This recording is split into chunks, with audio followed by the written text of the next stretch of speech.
All right, welcome to episode 2. I am excited to record this episode right now. I've been thinking about what should I talk about on this one, and I just felt like I needed to share a little bit more of my story and what I've been doing. And so I'm going to do that. Um, I started my self development, like really started my self development journey probably over the past 2 or 3 years. A little bit more about me. I have, you know, I've struggled with depression since I was really a teenager. That was the first time I went to um, therapy for depression. There's some things that I struggled with as a teenager and still struggle with that have, affected my self love, my self esteem, and self confidence for a long time. And so that was really the first time that I went to therapy and was diagnosed really with depression was as a teenager. Um, in college, after I was married, I was convinced that I was going to be a dentist, pediatric dentist. That's what I've been being a pediatric dental assistant for a number of years and really enjoyed it. And I've always been really good with kids, and kids have kind of been drawn to me. Um, and so that's what I was convinced I was going to do. So I was doing exercise science as my major and really enjoyed that because I've been an athlete my whole life. I've always exercised in some way and played sports and whatever. So it's like this is how I can get the pre-dental requirements done and enjoy it a lot more than just doing like biology would for me, right? So I got to the point in my degree where I had done everything I possibly could except for human anatomy class. So I was at UVU and Utah Valley University, and if anyone that knows, the professors that teach the anatomy class, at least back then, I don't know if they're the same, they prided themselves on it being the most difficult anatomy class in the state of Utah, and like made it overly difficult for like no reason. I mean, if you passed, you knew it proved you really knew your stuff, right? I would study for hours and hours and hours and quiz myself and know what I was supposed to do. I knew the answers, and then come quiz or test time, I would fail. And it just that kept going, kept happening, and I was like, "What is going on?" I was getting so down on myself, and I went and I officially got diagnosed with depression and ADHD. I could not pass that class. I couldn't memorize the stuff I needed to memorize. And so I changed my major to what I thought would be better information systems because I was like, well, I could be the in between the tech people and the business people. That'll be good. I'll be good at that. And it was more coding than I thought. And I ended up dropping out of school and of college. I already had my associate's degree at that point. But yeah, I felt really crappy about myself. And shortly after that, I got a job, found out that Anna was pregnant with Kate and whatever. And yeah, so that was really when I was first diagnosed with ADHD and depression, right? So fast forward, and about a year, I ended up leaving that job that I had. I was very successful at it. And after 5 months, I was promoted from sales rep to manager. And then after that, it just got toxic. It was really bad. So I ended up quitting, and we moved from Utah to North Carolina. And that's when I started my self employment journey. I started doing marketing because why did I choose it? I thought I could make money with it. And I saw other people doing it and was like, well, I could do that. Not because I actually wanted to learn marketing or was excited about that, just because I thought I could make money with it. So I built something, and I started out with Instagram and built from there. And never built anything huge, but it got us by for the most part over the past few years. And but as part of that, I fell into pretty deep depression, and it was really kind of culminated in 2020. There was about a week, and I think it was like May 2020, I think, a week or so where I wasn't able to function. I was not functional. I essentially was just stuck in bed. And my goal each day was if I can get out of bed, give my wife and kids a hug and a kiss, it was a successful day. If I could give them a hug and a kiss and tell them I love them. If I could shower, was an awesome day. It was rough. And those of any that are listening to this that have struggled with depression know exactly what I'm talking about. It sucks because when you're in that, it doesn't make sense. Like you're sitting there thinking about, why am I sad? I don't know. This doesn't make sense, but you just can't. You just can't. And after, I don't know, a week or so of this, I even had like a virtual therapy session with my therapist at the time, and didn't do anything for me.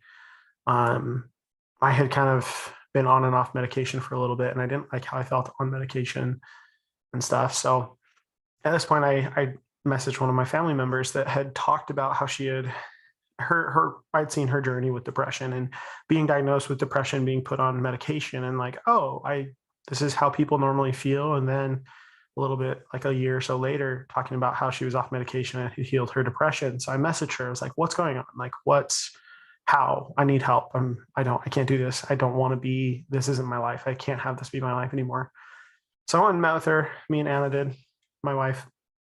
And she's like, read this book by Dr. Kelly Brogan called A Mind of Your Own. And so she talks about in this book that depression isn't what people think. It's not as much genetic as it is epigenetic or different things. It's influenced by a lot different things than we think. It's not always necessarily a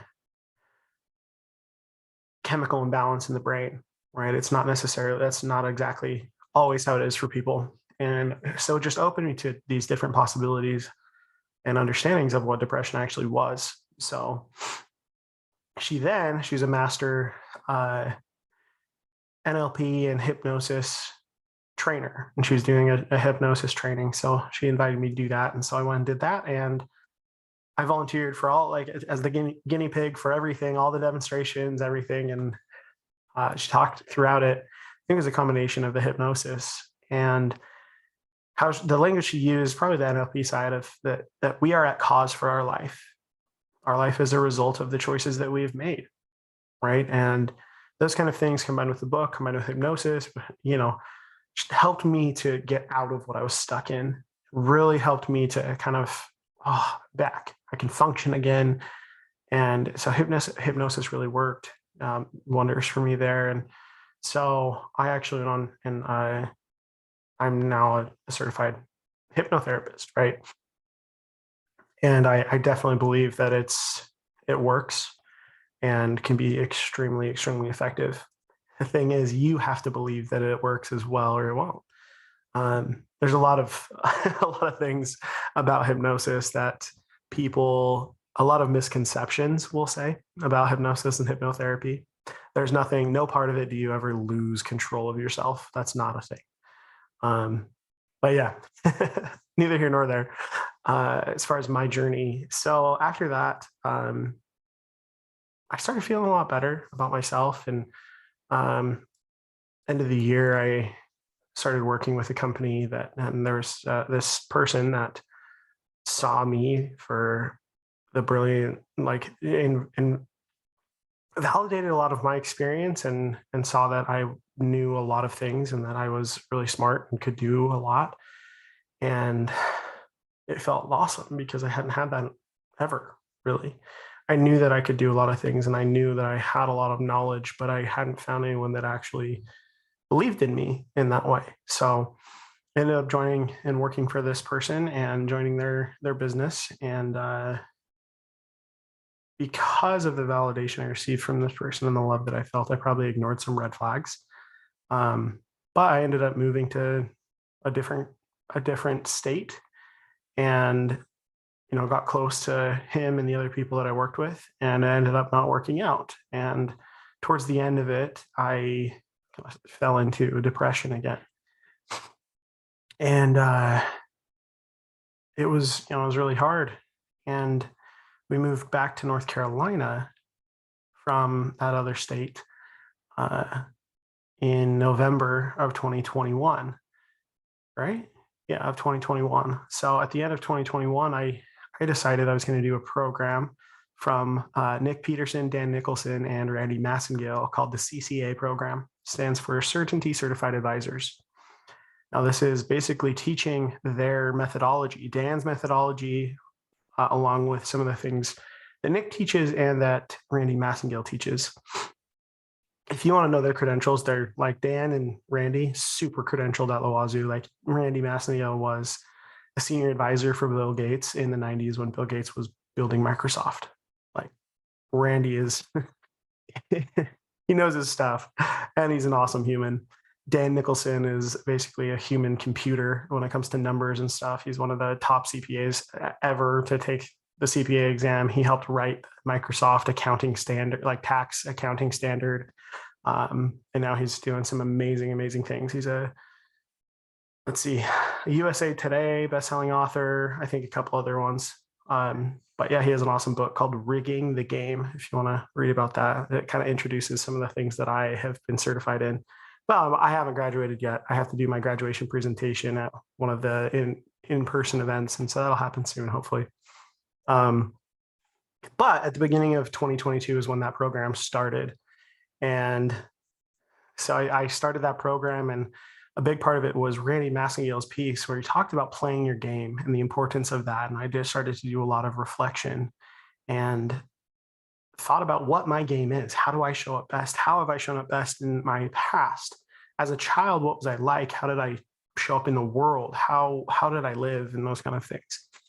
So I had conversations with my parents about what I was like as a kid. And it was interesting because neither of them remembered. And I realized it was because my mom, her parents were going through a really messy divorce, and my mom was kind of stuck in the middle, and it was really traumatic for her. And so and I think my dad won't admit it, but I think he doesn't remember because he was, caught up in that a little bit in supporting my mom and the stress that comes along with that. He just says he's getting old. But neither of them really remembered. Luckily, my mom had taken good notes or journals and stuff like that. So, but it was interesting, right? That she was like, I don't even remember. I don't know. And she felt really bad because of that. But I understood, because during this process of reflecting on playing my game, I also was thinking about my children, what their games are, how they show up best. And my son, who's 4 now, I realized, like at that point, I realized I was like, oh, I have a very short fuse when it comes to him. Why is that? So I started doing some reflecting and realized that he was born during one of my depressive episodes. And I don't remember much of him as a little kid, as like a baby or toddler, because I was very depressed, and it made me really sad. But it also allowed me to kind of know exactly like how my mom felt. She wasn't emotionally available and didn't remember because of her own things. And I realized like, oh, that's how I was with Lincoln. So I knew exactly how she felt. And I don't blame her at all for that. But I realized that that's probably why I didn't have the relationship with my son as a baby that I did with his older sister.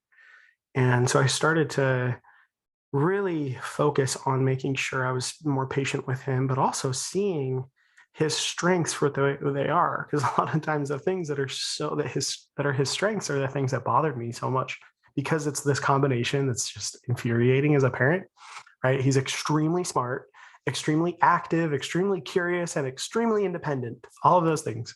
And when you get all of that together, it's just, oh man, some of the stories about Lincoln are just hilarious. But he's awesome, and it's really helped me to be able to change our relationship and start to heal the damage that was done to our relationship. And I hope it can make a big difference for him in his life. And it's really changed our relationship a lot. Now, going back to me with my depression, while I was focusing on these things and learning these different tools, one of the things I did as well was pattern recognition. And I started to look at, okay, what are the things the behavior patterns that I have leading up to when like a depressive episode starts, right? And so I recognized that like, oh, usually one of the biggest things was I would stay up too late for a number of nights in a row, like 2 to 4 a.m., right?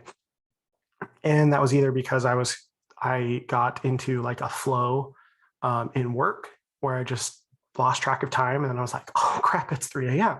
Ugh. And then I would go to bed and sleep in and again start a doom loop of negative self-talk, like you're so dumb, why are you, whatever. And I would repeat the process the next night. I'd stay up too late gaming with some of my buddies or whatever it was, right?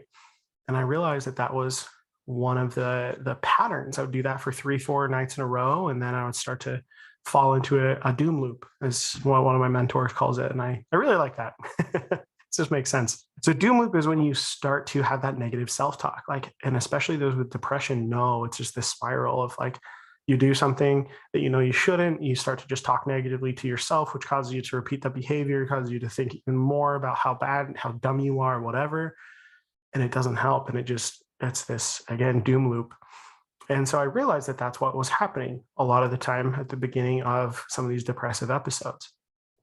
So I talked to my wife and we strategized about how to break those patterns, right? One of the other things as well, and hopefully this is useful. One of the other things is that I've realized is where your focus goes, grows.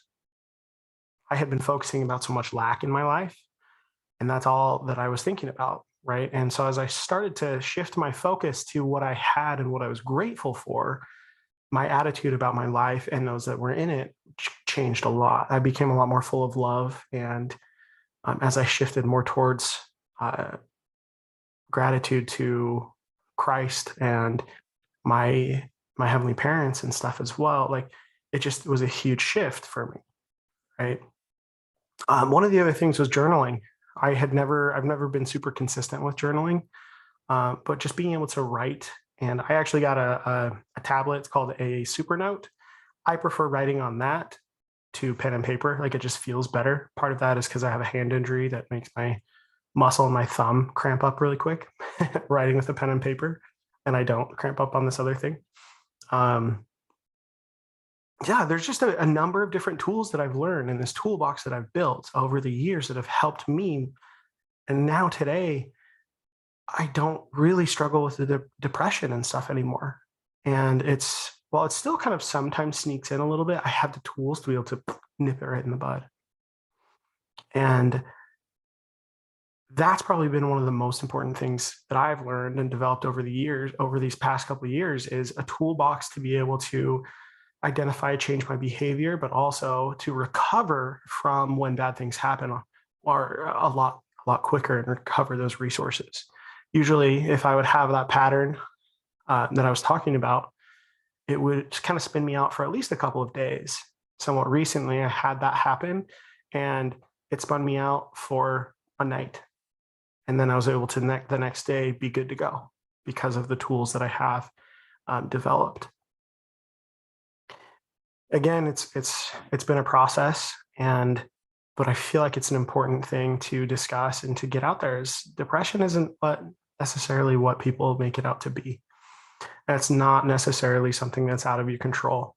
I won't speak for everybody. I'm not a mental health professional. This is from my experience and my research, right? But just open that loop. Think about the possibility of like, what if depression isn't something you had to take medication for the rest of your life? Because I've been off of medication since 2020. I've been in the best place mentally that I've been in a long, long time. And I think my family, my wife would vouch for that as well. And this is part of the message that I feel that I need to share with everyone out there is the possibility of these things and how important this is. I am just going to wrap up the episode with this.